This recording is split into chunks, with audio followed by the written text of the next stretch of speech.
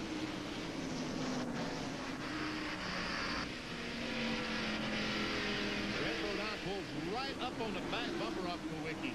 And here comes that pack that you referred to, Ned. That's being led by Michael Waltrip in the number 30 car, then Ken Schrader, Rusty Wallace, and Darrell Waltrip. I hope Michael knows Kenny's out there. He did. Here goes Darrell down on the inside of Rusty while Michael is down on the inside of Schrader. And look at the pack they're running on. That's Chad Little on the inside of the lap car. There's not going to be room. 3 abreast coming into 1. Chad Little down there on the inside. He backs off and lets everybody go. Darrell Waltrip had to back off and lose the track position he had down on the inside of Rusty Wallace as Michael continues to root down on the inside of Sterling Marlin. And Bill Elliott on the outside trying to make that outside groove work. Trying to get by Rusty Wallace. Rusty gives him the room. Bill drives down in turn 1, the red number 9.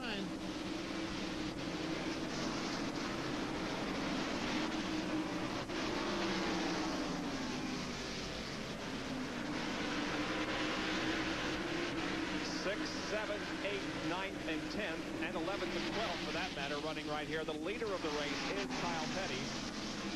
He has a few car lengths lead on Dale Earnhardt. But Earnhardt is reeling him in, Bob. He has definitely gained on since he got in second place. That's Rob Moroso, who had just gone a lap down after being black flagged. And Mark Martin coming right along with Earnhardt towards the front. Michael Waltrip on the outside of Ken Schrader. Schrader's the guy on the move. The white 25 is the fellow on the move. Gets by Michael Waltrip, picks up another spot.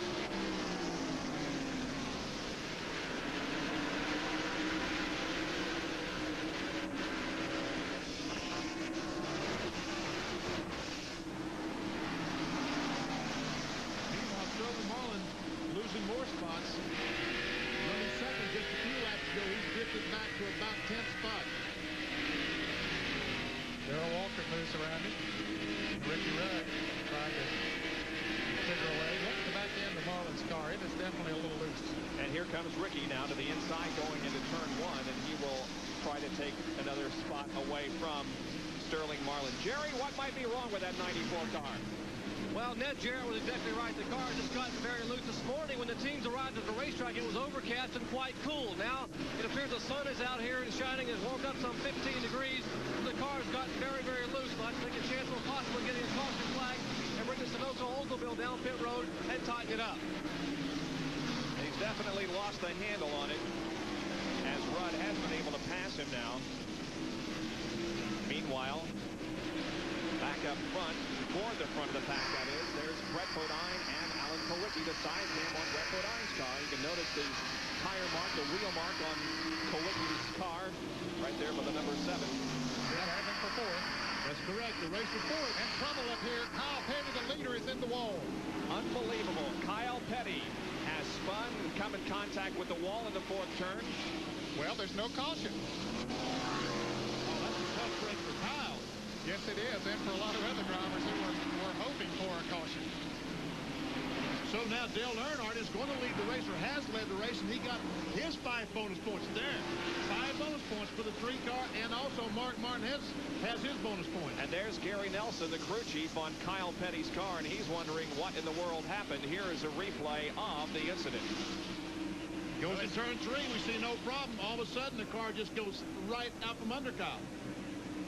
And there goes Dale Earnhardt and Mark Martin to the low side, and they now have 1st and 2nd position. Don't think there was any contact with the wall, no serious contact with the wall, so the car wasn't damaged in any way, but he sure did lose some spots. Yes, he did. In fact, the car is not running up to par, Bob, the way it was running earlier. Of course, sliding on those tires and spinning out the way he did, that certainly would not allow it to get as good a traction as he was getting before. There's our leader, Earnhardt, going by the Jeff Purvis car. Neil Bonnett's automobile. And so does Mark Martin.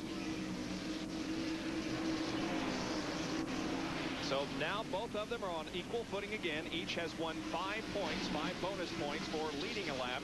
And the separation between Martin and Earnhardt still 16 in the battle for the Winston Cup. Look at the last 4 finishes for Dale Earnhardt. 2 wins, a 3rd, and a 2nd. I tell you what, if you were looking at a program at a racetrack, you'd have to bet on that fellow, wouldn't you? But Mark Martin has not had all that bad of finishes. Davey Allison spins over in turn 2. That's the 2nd time that Davey Allison has spun in that particular portion of the racetrack. He just made a 360 at Bob and just keeps going. He and Dale Jarrett were racing for position there. Jarrett had just got by in the back end of the Havoline Ford, just went around, and he continues on. No caution. Here's a replay of it. Just goes around. He gets it collected. Bunch of cars go by on the outside. He takes off again. Now the leader, Dale Earnhardt, begins to work some of the slower traffic. That's Jimmy Spencer on the outside and Davey Allison just ahead of him. Allison, who just spun.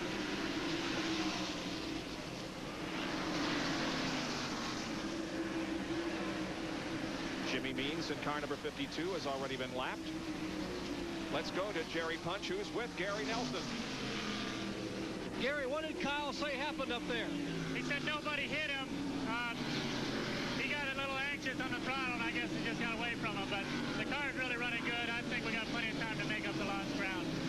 You guys are scrambling. Are you going to make a pit stop? Does he have a tire going down? Well, he said it's really shaking because he flat spotted him now. But we're going to have to hang out there. At least try and stay the lead lap as long as we can. The leaders aren't too far behind us, but I think we can hang in there, hope for a caution here pretty quick. Looking for a yellow flag here in the pink pits. Kyle Petty falls from the lead to 22nd position, while Dale Earnhardt assumes the lead. And Earnhardt was breathing down Kyle's neck when that incident occurred. And as you heard Gary Nelson say, he got back on the throttle just a little too soon, apparently. Mark Martin staying within a car length and a half of the leader, Dale Earnhardt. And now Martin closes in even further and takes a look to the outside. But no room there that time. And the spin over turn 3, Dave Marks is spun right in front of the leaders. Oh, Jimmy Spencer runs in the back of Mark Martin. And Kyle Petty's going to get lapped, coming down to get the caution. Yellow flag is out. There you can see some damage on the right rear of the Mark Martin car, and there is Dave Marcus's machine that now finally fires and gets away after spinning in the 3rd corner. We see the damage on the 71 car. Davey Allison spun into the back of the 71 car. What caused that damage? We see the damage to Davey's car. Boy, Davey Allison is having a heck of a day already. Involved in 3 incidents here in the first 77 laps. So the caution is out, and the pits are open now because the pace car has formed the pack. And here comes Dale Earnhardt and Mark Martin and the others in for some routine service. Let's go to Jerry Punch. We would expect to see a 4-tire change on almost everyone in the pits here as Mark Martin brings the Folgers core to a halt. Remember, he has some sheet metal damage in the rear of the car. Earnhardt on the top of your screen, Martin and the Folgers core on the bottom. Our 2-point leaders here, left side down tires for Earnhardt, the Goodrich Chevrolet. They have finished the right side of Martin's car, and they move around to the left side. They're not worrying about the fender and sheet metal now. They're just changing tires. Earnhardt's crew working on that Goodrich car. Further up pit road, Martin now pitting down for turn 1. Earnhardt is gone. Now Martin on the deck. He pulls away. The race is on out of the pits after some routine service during this caution period. Earnhardt with a good pit stop by the Richard Childress, Kirk Shelmerdine crew.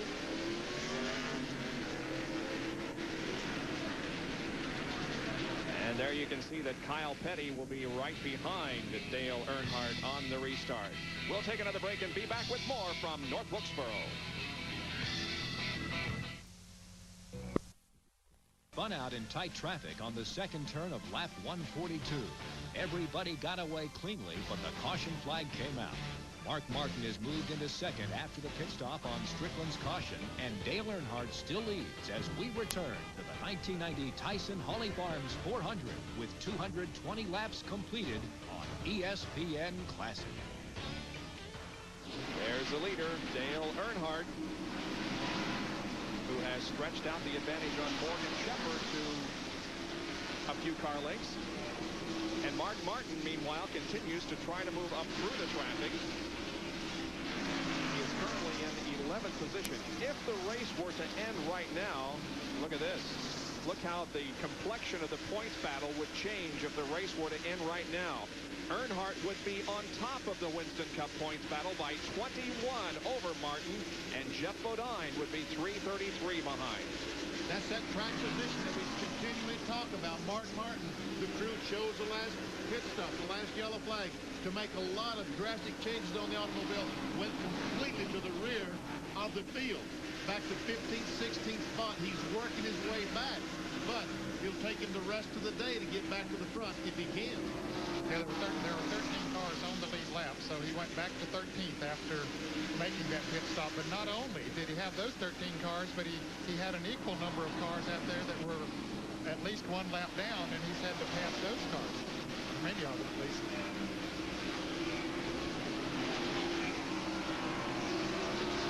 Dale Earnhardt has won 8 times this year in Winston Cup competition, but is still second in points. Martin now has moved up to 9th, fellas, so he is gradually picking off a couple of cars.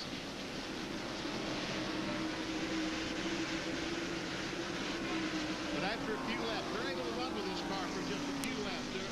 Earnhardt for 15, 20 laps is not that good, but then he just starts stretching it out a little bit each and every lap. Watch for your favorite car and driver as we lock down our shot here. There is Jeff Bodine passing the line right there with Bill Ellie. Here comes Rod Schrader. There is Mark Martin right there, 9.5 seconds behind. We're timing the lap of Earnhardt, the leader. But he had a 9.5 second advantage on Mark Martin, 20.8 seconds. There is Jeff. That's 108.173 miles an hour. Right there is Mark right there at the line, ahead of Alan Kowicki and Sterling Marlin.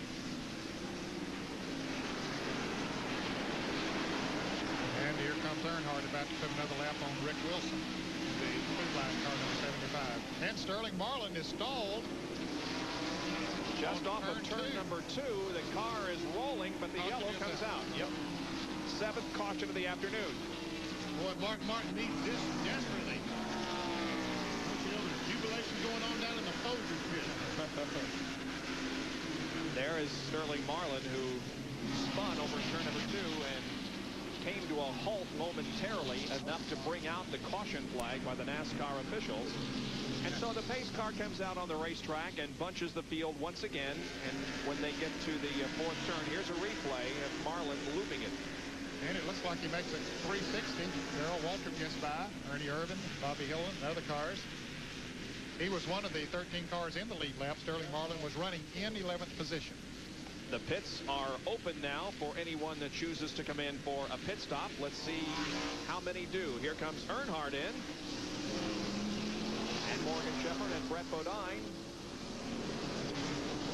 And let's go to Jerry Punch, who's in Earnhardt's pit. Well, the good news for Earnhardt's crew is that this caution flag gives them a chance to come in and change 4 tires. The car had begun to get a little bit loose coming off turn 2. They'll be able to correct that problem. The bad news is that if Earnhardt's car gets corrected, it'll be even quicker. Let's check in with John Turner in the Morgan Shepherd pit. Well, Jerry Morgan is pitted all the way up here at the entrance to pit road, and he has already taken 4 new tires and is down and away. Mark Martin is still in the pits. And we've had someone hit on pit road as Mark Martin is still in the pit area. They're changing the left side tires. He is down and away now. And a driver, a crew member has been hit, a member of the Brett Bodine crew. I'm not sure exactly how it happened, if he was hit by a car or a tire or what, but he did fall and now has been carried over to the pit wall.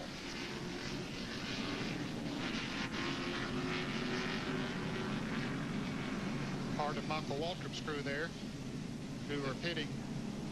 They're looking at to his the Quaker leg, State it car. looks like. He was unable to get up and get back over to the pit wall by himself. A couple of guys went over and did carry him.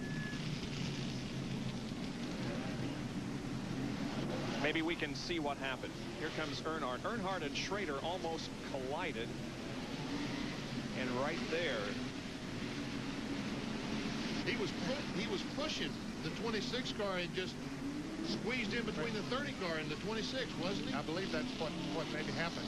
He ran out of room in there, not knowing that Michael Waltrip's car was that close. Yes. doesn't appear to be seriously injured. He's conscious, but apparently is complaining of leg pain. You can see Dr. Jerry Punch, who now puts on his physician's hat and attends to the injury of that crew member. And Jerry will have a report on the injury when we come back to more action here at North Wilkesboro. The Tyson Holly Farms 400 underway from North Wilkesboro. Ken Schrader now shown as the leader. The 26 and the 30 car. Let's go to Jerry Punch. Well, good news here in the Quaker State pits. William Grimm, the right front tire. Jerry, we were pushing the car off after the stop, and Brett clipped me with the left rear fender, and I just got knocked on my tail. Thank you for changing that. Now, are you okay? Yeah, I'm fine. Just knocked the wind out of me. I'm all right. These guys are indeed athletes here in the pits, Bob. Glad to see that he is okay and didn't suffer any injuries. Well, let me tell you, the one reason the caution flag came out that time, Sterling Marlin did spin. He got the car going, but there was a beverage can laying on the racetrack that NASCAR picked up at the same time the car was out. All right, the green flag comes out on lap 241. We're back to racing. Ken Schrader in car number 25 is the leader of the race. Earnhardt is second, and Morgan Shepherd is in third spot. Let's see if Earnhardt grabs the lead from Schrader here in the first lap of green. Yes, he will. Let's go to John Kernan, who has a comment on Ken Schrader. Well, Bob, Ken Schrader came in. They thought track position was of utmost importance, so they only took on right side tires. Now, the interesting thing is, earlier they had a miss in the car. They were coming in on this pit stop anticipating to change the ignition box. Well, that problem fixed itself, so Richard Broom says, hey, let's roll the dice. Let's go with the right side tire change and get that good track position.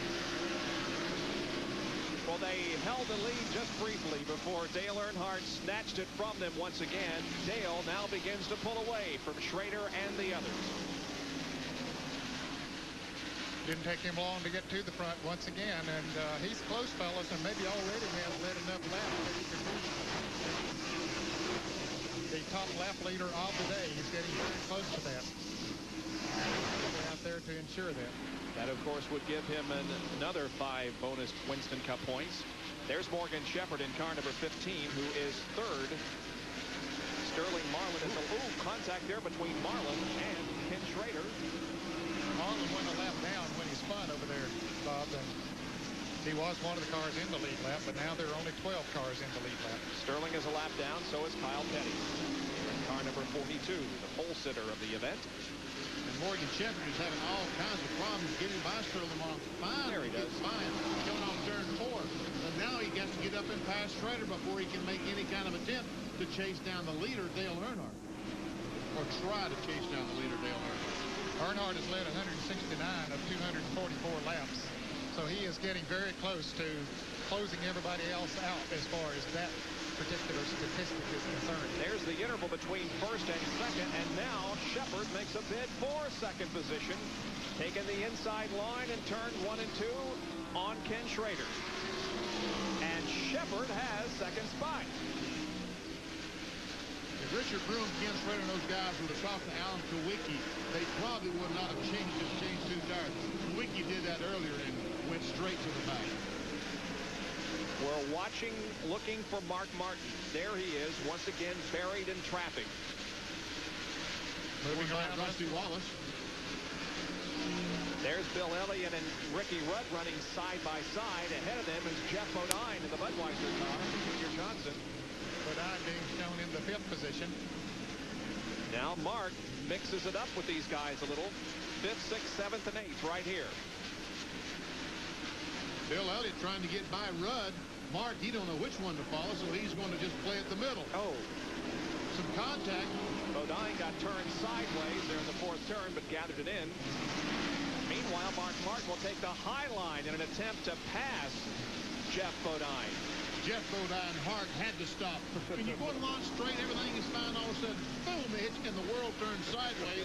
You say, oh, Lord. You were never in that situation, were you, Benny? A few dozen times. My heart stopped every time. Fans might wonder, well, you know, what does it sound like in there? Well, you don't hear those sounds then because you're not really totally conscious. It doesn't seem like it because your heart is not beating for a moment. Oh, we have a spin off of turn 2. Jimmy Spencer is in the grass. However, I don't think it's going to be a caution again. Nope. He's moving, so no caution. Jimmy Spencer, driver of the Heinz Pontiac. Now let's go back to this other battle.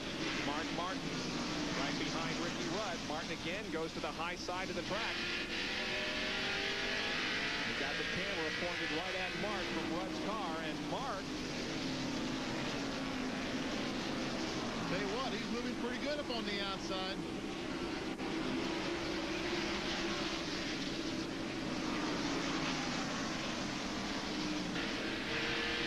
He's going to successfully complete the pass of Ricky Rudd. There he goes.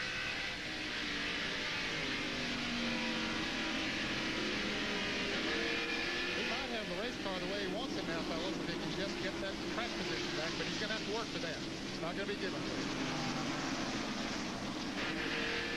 He's going to have to work as well as his crew is going to have to work. They're going to have to make one of those 18, 19-second four-tire pit stops. Now he's alongside of Michael Waltrip. Michael is a lap down now after running in the lead lap for quite a while.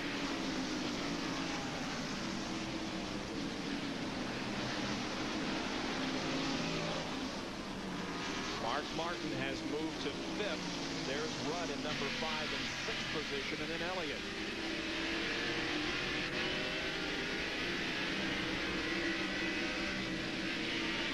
Shot from inside of the Ricky Rudd, lead by Gary Chevrolet.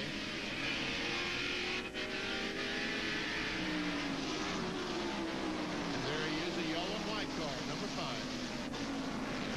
Ball in a spin with Earnhardt on the last lap here last year going for the win.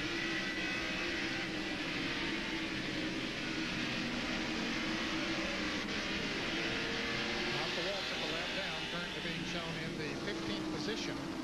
12 cars on the lead lap, and we're watching the 6th and 7th place cars there. That's Ricky Rudd, Bill Elliott running 7th. Right behind him is Ernie Irvin in 8th place. Then Jeff Bodine is in 9th. 10th is Alan Kowicki. Darrell Waltrip is 11th, and Rusty Wallace 12th. So those are the... Look at Mark Martin now close in on Brett Bodine in a bid for the 4th position. Sterling Marlin is a lap down, the blue 94, but he's trying to get by Schrader. He feels like he's faster than he is. Oh, Mark Martin almost ran in the infield. Mark, don't do that. He had to get the left side tires clear off the racetrack down into the grass.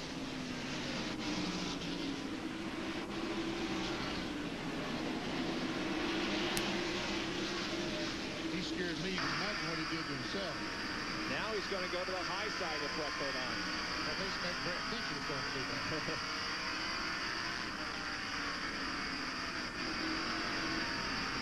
Let's take a look at the replay once again. Now, look, he had notions of going high, but then decided to go to the left. Yeah, he just cut it left, and too much, because Brett came back down to cover that spot, and it cost him some distance. It's a good thing he had the radial tires on, because an excursion down in the infield and hitting a rock or something like that could easily puncture a bias ply tire, but these radials are awfully tough.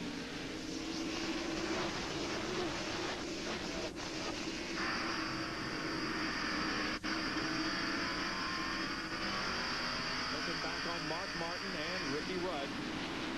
Now there is third, fourth, fifth, and sixth. There's the leader, so you can see how much racetrack there is between the leader, Dale Earnhardt, and those battling for position, including Mark Martin. Back right after this. I think it's fair to say you underestimate. Ned Jarrett, Benny Parsons, John Kernan, and Dr. Jerry Punch back at North Wilkesboro. There's the leader, Dale Earnhardt. Where is their second place, Morgan Shepherd? Here comes third, Ken Schrader, and there is the fourth place car of Mark Martin. So he has been able to pass now Brett Bodine and go into fourth spot. Meanwhile, Bodine is trying to hang on as Ricky Rudd challenges for fifth. And Bill Elliott is right behind Rudd. He wants to follow Ricky through. He's on the inside, which is the preferred line if he can just make it stick. Inside the Quaker State Buick, driven by Brett Bodine, who won here in the spring. Mark Martin is the second car ahead of Brett. Ricky Rudd immediately ahead.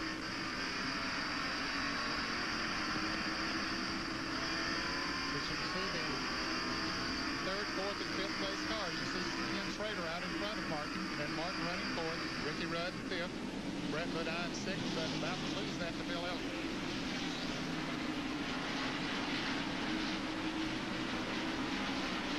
Elliott and Bodine are side by side. And Bill will grab the advantage. Now, here's Mark Martin gaining another position, and Mark has battled back to third. An unbelievable run for that number 6 car, and as you indicated, Ned, they apparently have figured out what was wrong with it in terms of handling, and have that car running as quick as it has all day.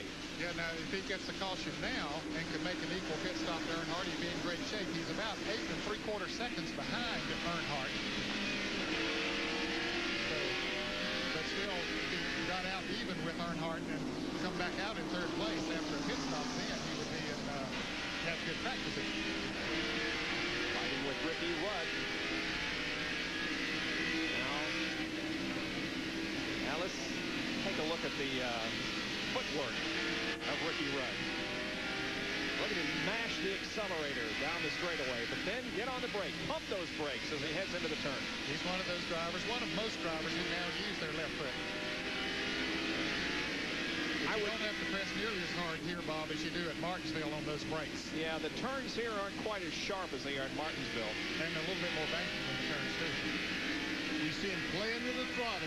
If he could just get back on the throttle right there, right in the middle of the corner. If he could go all the way to the floor, he could outrun everybody in the world, but he has to play with the throttle. He almost gets to the straightaway and then go to the floor. Boy, that's a great shot. You can see exactly where he gets on and off of the accelerator and on and off the brakes. Now watch, he'll match it right here. And then he's only down to the floorboard for just an instant. It looks like for just a second or two. The rest of the time, playing with the throttle, trying to keep it back in tight. But you can see when he gets an opportunity to press it all the way to the floorboard, he does it. He's got clear racetrack ahead of him. Mark Martin is ahead, but 4 or 5 car lengths ahead. You see the brake and clutch pedal, You wonder what those holes are for? That's to make those pieces lighter. The teams go to all that problem to lighten up things. And one thing we're also not watching, we'll point out, is the steering column there. You can see him actually turn the wheel. Yeah, that's the universal joint there, so it's not exactly straight as it goes down through the steering box.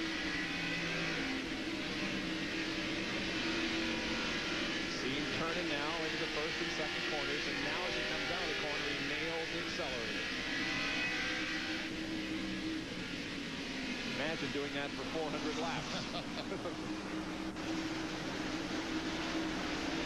Well, Ricky Rudd is in 5th position at the moment. And there is the leader, Dale Earnhardt, behind the 43 car of Richard Petty. Let's go to Jerry Punch for a comment on Dale. Dale Earnhardt had 2 goals coming into this race today. Number 1, he wanted to lead the most laps, and number 2, he wanted to win it. Well, he just achieved his first goal. According to calculations here in the Goodrich pit, and they had a little celebration a minute ago on lap 274, just 3 laps ago. Dale Earnhardt led his 201st lap, so no one can lead any more laps. He has claimed those 5 bonus points. Now, goal number 2, winning the race, he still had yet to do. But certainly leading the most laps is no guarantee of victory, because remember last year when Dale led 342 of the 400 laps, on the 400th and final lap, he spun and dropped from 1st to 10th. So things can fall apart in a matter of moments. You never know till that checker flag drops. Here's Bill Elliott and Ken Schrader contesting 5th position. Schrader had been running 5th, and now Elliott trying to take it away. Right there is Brett Bodine, also in the Quaker State Buick. And our Western Auto race recap showed that Dale Earnhardt has led 205 of the 275 laps.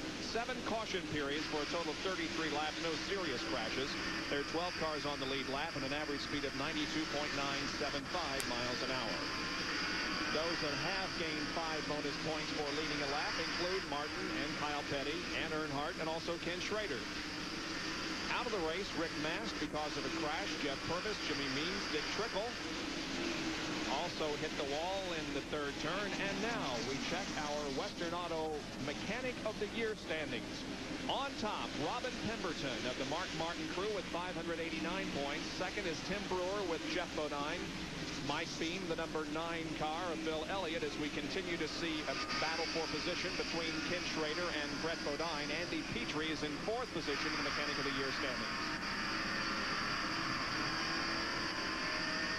Just a little more than 100 laps to go in this Tyson Holly Farms 400 from North Wilkesboro. Dale Earnhardt is the leader, back after these messages. Laps, it's Dale Earnhardt, Morgan Shepherd, Mark Martin, Ricky Rudd, and Bill Elliott in the top 5. Second 5, Ken Schrader, Brett Bodine, Ernie Irvin, Darrell Waltrip, and Rusty Wallace is in 10th position. And the 25 and 26 cars continue to battle. This is the best one on the racetrack for 6th position. Brett Bodine and Ken Schrader.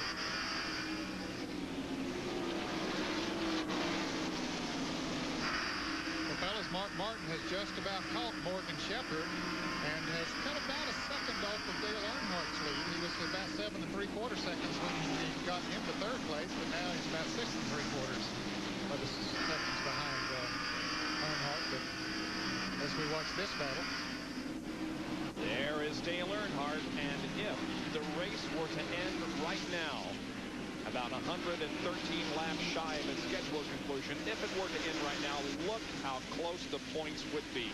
Mark Martin would maintain the Winston Cup points lead, but by a single marker over Dale Earnhardt. But in a moment, it'll be 6 points. He moves around Morgan Shepherd. There is the battle for 6. Oh, and Mark Martin just blows him away coming off the 4th corner. So Mark Martin goes to 2nd position. John? Shepherd has radioed in, and he has told his crew that the car has gotten a little bit loose, so he's had to back out of it just a little bit and try and wait until a caution so they can come in and tighten the car up and put 4 fresh sticker tires on it. Well, he has lost 2nd position to Mark Martin. Now you can see Morgan's car drifting very high in the corners. That's been an impressive run by Mark Martin in that Folgers Ford. To make those pit stops that they did to try to get the car fixed and to march through the field, most impressive. Earnhardt could have done the same thing, I believe. These 2 cars at this point of the season clearly are the class of the field. Now, if the race ends with Dale Earnhardt winning and Mark Martin finishing second, Martin would have a 6-point advantage in the Winston Cup points. There's the interval between first and second position. About a half a lap, as a matter of fact. So Martin has a lot of distance to cover before he catches Dale Earnhardt, as Dale just continues to set a flawless pace.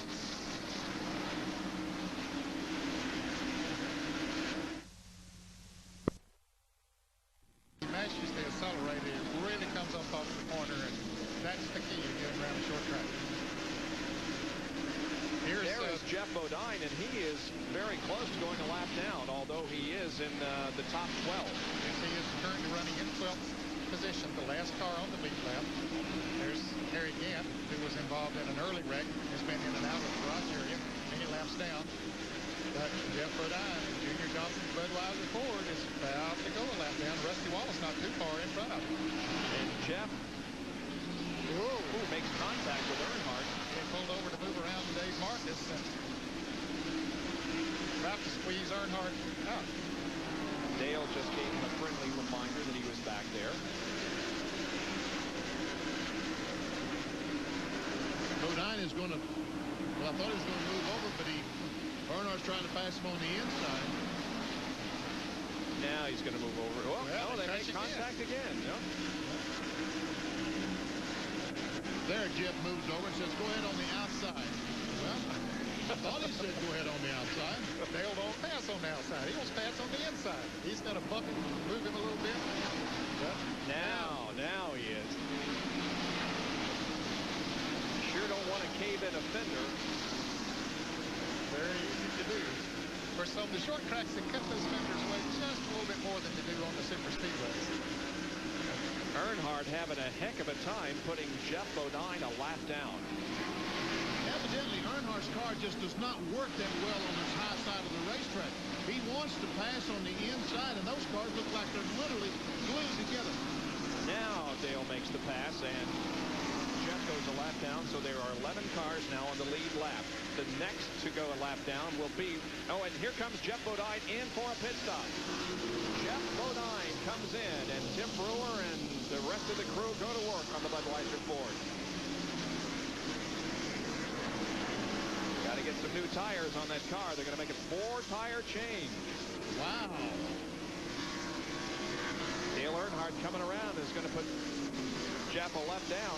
2 laps down now. 19.6. Not bad for a 4-tire change. And there's trouble. Ricky Rudd has spun up on turn 4. Boy, what a bad timing for Jeff Bodine. The yellow flag is out. Ricky Rudd cracks the wall up in the 3rd turn. You see, he's just waiting for traffic to clear, and he'll drive down the banking. Boy, right in front of a bunch of cars, but he thought he could get it down there. And it's a break for Rusty Wallace, who was about to go a lap down to Dale Earnhardt, so now he'll stay in the lead lap. Exactly 100 laps to go. Let's take a look at it again. There's the car number 10 of Derek Cope on the inside. It looks like he clips Ricky Rudd and spins Rudd into the wall. Good bit of damage to the left rear of Ricky Rudd's Levi Garrett Chevrolet. Boy, I tell you, Rudd just hasn't had a break the last couple of weeks. I'm telling you, that's the 2nd week he's been involved in a crash. Let's take this break and be right back. Flag for the resumption of racing after the caution, and Dale Earnhardt continues to set the pace here at North Wilkesboro. Running in 2nd spot is Morgan Shepherd, and 3rd is Mark Martin. The number 11 car of Jeff Bodine is sandwiched between 1st and 2nd. He's a couple of laps down. He had just made a green flag pit stop before the caution came out. Likewise, Kyle Penny in car number 42 is a lap down. He's being shown in 13th spot at the moment. Now Mark Martin will look to the inside of Morgan Shepherd coming off the 2nd corner. There's Bill Elliott, who is also on the lead lap in 4th. Bob, after Ricky Rudd spun into the wall, he lost a lap, so now we only have 10 cars on the lead lap, so Kyle Penny is running in 11th position. Earnhardt, Morgan Shepherd, Mark Martin, Bill Elliott 4th, 5th is Brett Bodine, 6th is Ernie Irvin, 7th Ken Schrader, 8th Rusty Wallace, 9th is the car number 7 of Alan Kowicki, and Darrell Walter 10th. Those are the 10 cars on the lead lap.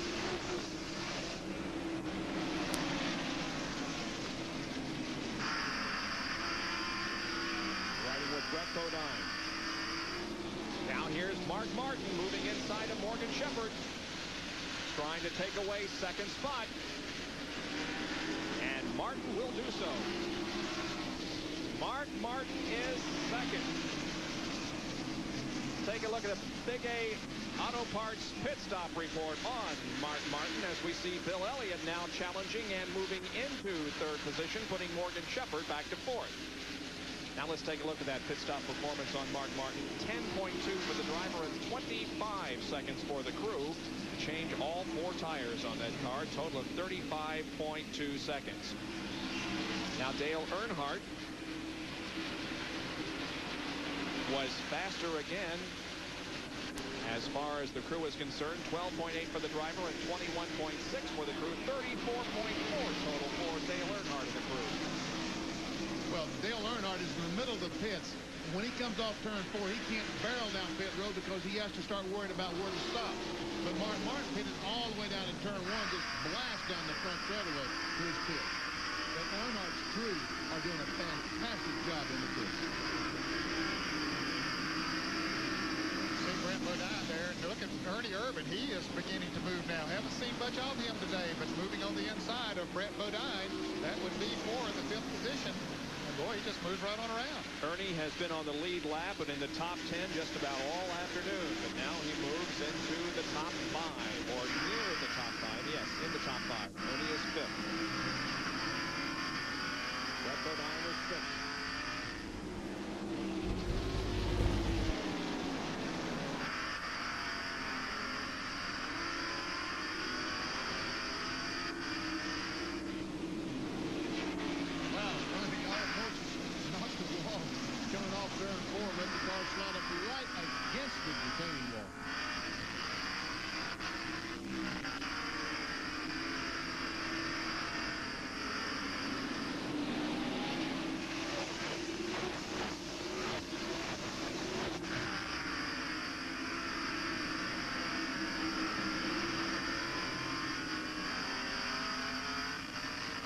Closes right up on the back bumper. Morgan Shepherd takes a look on the inside.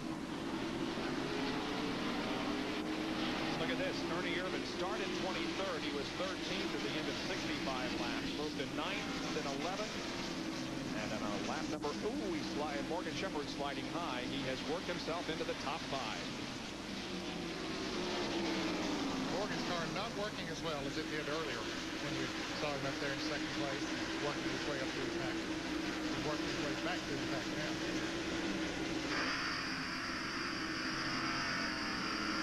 Brett Bodine closes right up on the back bumper, Morgan. Trying to take that spot away. That's the race for 5th spot. Morgan Shepherd currently in 5th.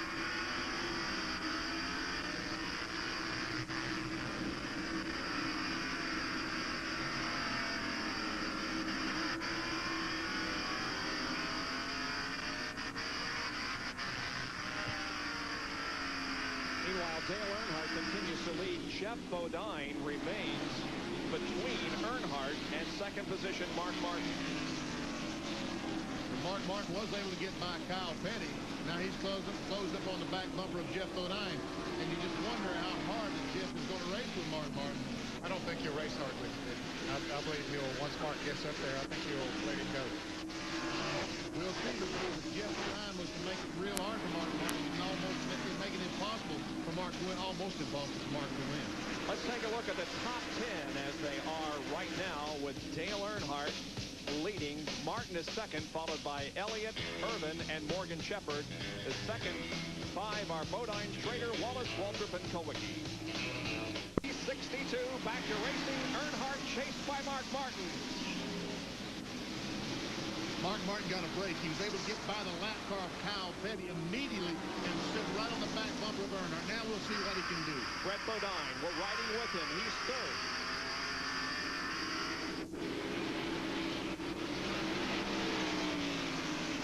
Fourth is Bill Elliott. 5th is Darrell Waltrip. 6th, Ernie Irvin. 7th is Rusty Wallace. Brett Bodine won here at North Wilkesboro earlier this year.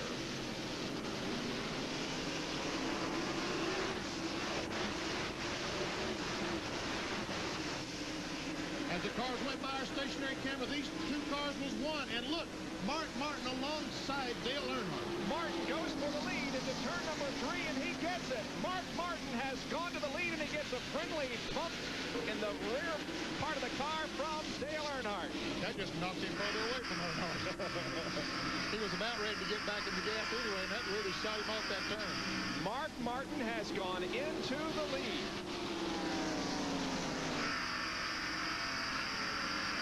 Earnhardt now second and Brett Bodine third.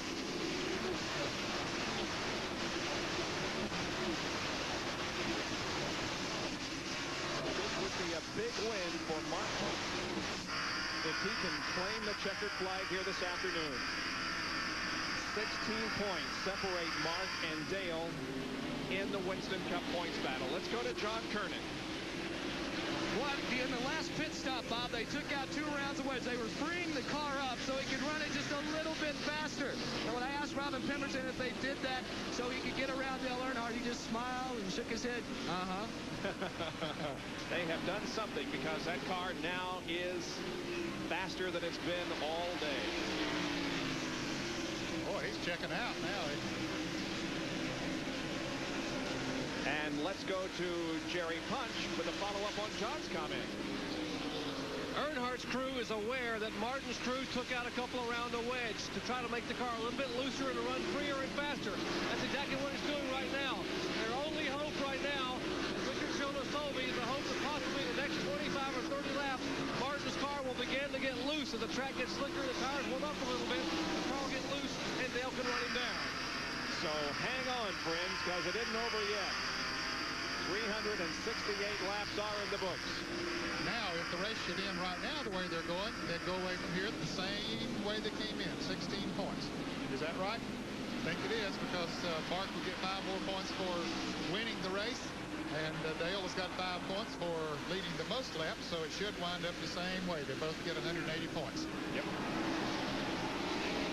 Tony Glover has been chosen as the Western Auto Mechanic of the race on the number 4 car. Congratulations to Tony Glover, Western Auto Mechanic of the race. A good performance by this entire crew and for driver Ernie Irvan, who finds himself 5th. Tony Glover, the crew chief, would probably give up that $1,000 if Tennessee could have got one more point last night. You saw the game on ESPN. Tennessee tied Auburn.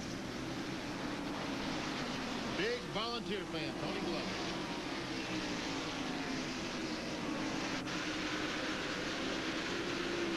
Dale Earnhardt has 8 wins in Winston Cup competition this year and is second in the points. Okay, so guys, when was the last time a driver led the circuit in wins and failed to win the championship? Think about that. When Bill Elliott, I know in 1985 when Bill Elliott won the most races. That wasn't the last time. That wasn't the last time. How about last year? How about Tim Richmond? Benny, you cheated again. You looked at my notes. Well, I mean, you're not supposed to leave him laying right in front of me. Tim Richmond in 1986 is the answer to the question.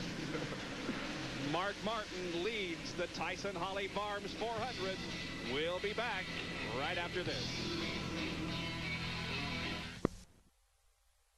At Wilkesboro Speedway, they have been all day, but Mark Martin continues to hold on to the lead over Dale Earnhardt. Ken Schrader is the man on the move. Yes, he is. He was back about 8th position. He now has moved into 6th position. He just moved around Darrell Waltrip a lap or 2 ago, moving Waltrip back to 7th. Schrader's Kodiak Chevrolet on the move. Waltrip hasn't had a bad day. No, he stayed in the lead lap all day, and now in the top 10, currently in 7th position. But Darrell Waltrip had visions of sugar plums dancing in his head. He wanted to win this race, and really truly felt like he could.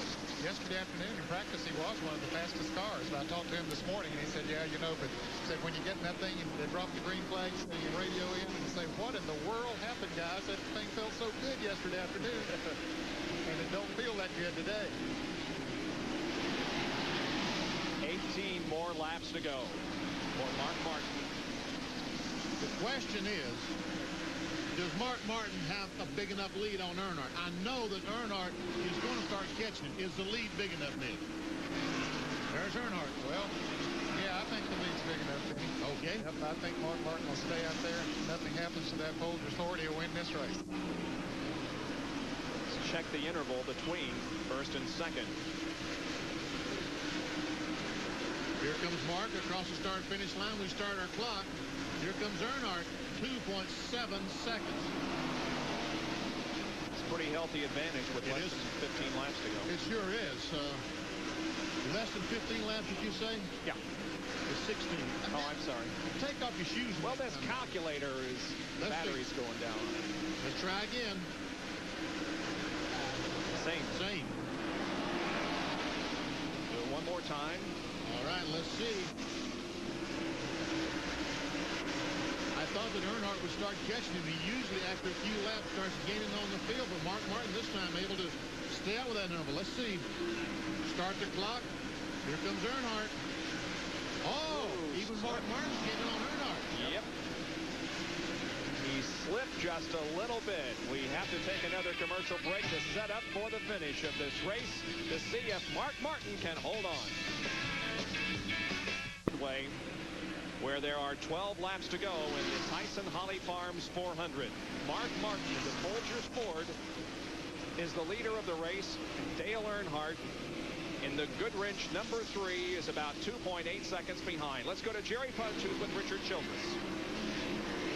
Richard, you guys did not want to see that last caution flag come out. Now, you know, with the cloud cover, our car was working good when the sun was out. You know, we're just a little bit too tight right now, you know. Just one of them deals.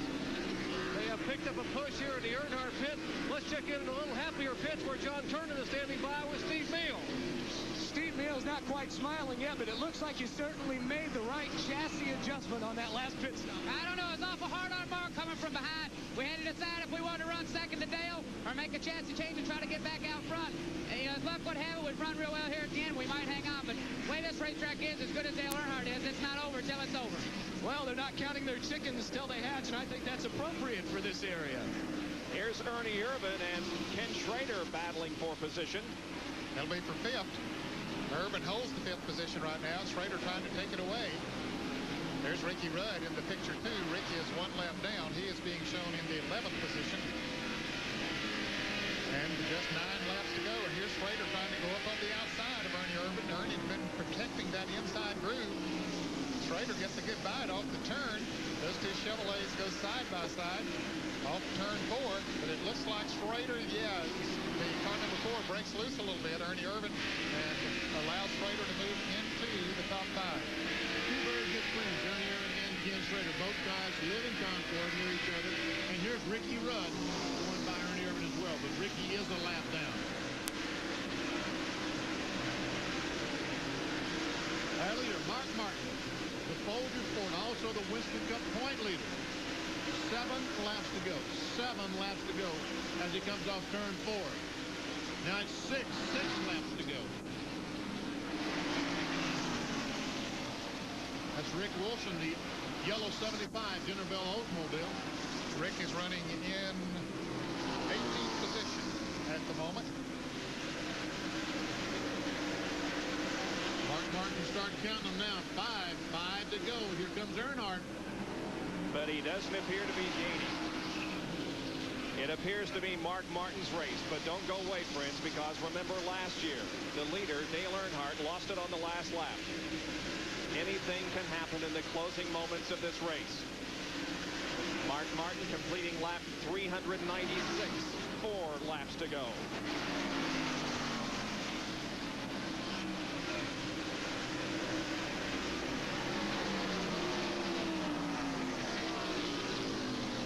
Will be his 3rd win of 1990 if he can hang on. He won at Richmond. He won at Michigan. Less than 3 laps to go as the Folgers crew looks on with their fingers crossed, hoping that their driver can pull out another victory and continue to lead the Winston Cup point standings. What a comeback this will be to make all those chassis adjustments in the middle of the race, go completely to the end of the lead cars in the lead lap, I think 13th spot, and work his way back through to the front. He has battled back from a long pit stop. The pit crew rolled the dice. They took a chance. They kept him in to make a major chassis adjustment on the car. He nearly lost a lap getting out just in front of the Pink's car. He was almost a full lap behind, but he has moved through traffic. He has picked off his competitors. He took the lead from Dale Earnhardt a few laps ago. And now Mark Martin has less than a lap to go before he can claim victory here at North Wilkesboro. He brings the Folgers Ford off the fourth corner, and Mark Martin wins the Tyson Holly Farms 400. The Jack Roush crew celebrate, and well they should. They have done their job. They have put their driver in the winner's circle here this afternoon. Mark Martin maintains his points lead in Winston Cup competition, winning this race here today. Let's go to John Kernan, who's with Jack Roush. Jack, I tell you what, I can't believe the job you guys keep doing week in and week out. You almost lose a lap. You make all those chassis adjustments. Just, I guess, hard work, that's it. Yeah, they made 2 major chassis adjustments today, which we needed just when we needed them. Mark was great on the radio. We had a lot of fun with him today. We had a jack that didn't work quite right, and we'll get that rebuilt before Charlotte. The guys are just super. We're anxious to keep this thing going. We're glad that it's tight as it is. A pretty good weekend, though. Dorsey Schrader winning the IMSA GTO. Yeah, Dorsey won the GTO championship with his XR4 TI Cougar, and we're real proud of that.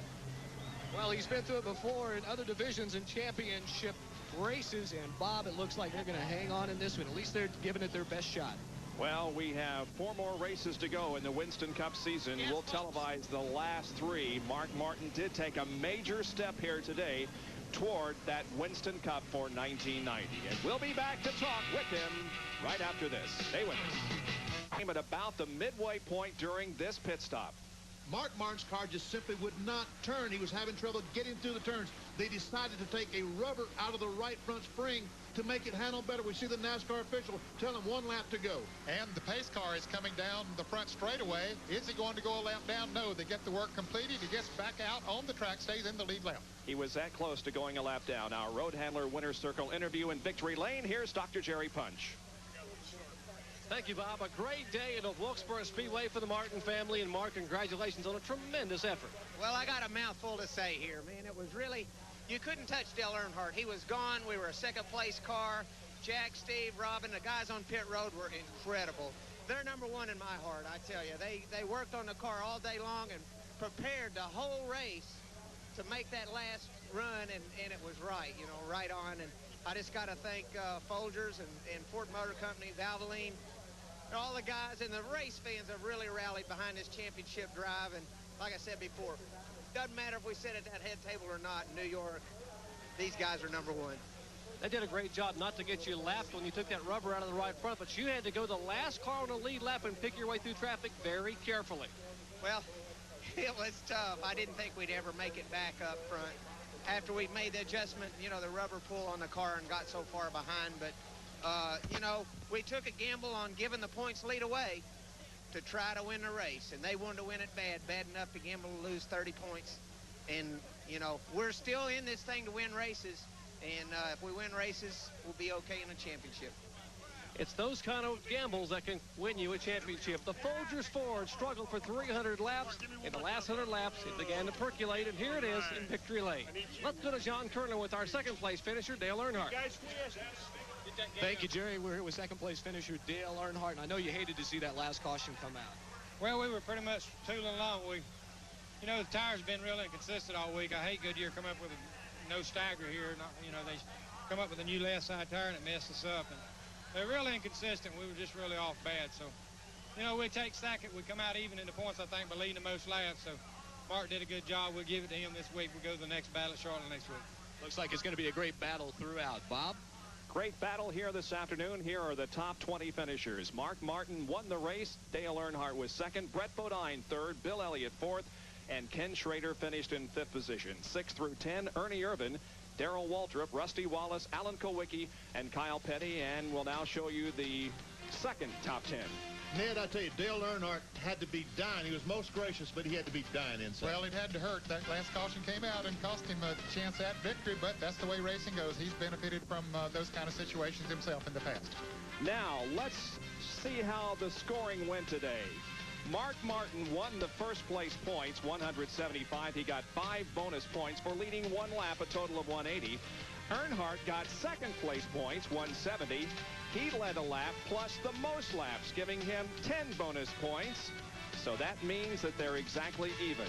They go into the next race at Charlotte, 16 points separating the first two. It's still the closest Winston Cup points battle in history. My thanks to Benny Parsons, Ned Jarrett, John Kernan, and Dr. Jerry Punch. This is Bob Jenkins. So long, everyone.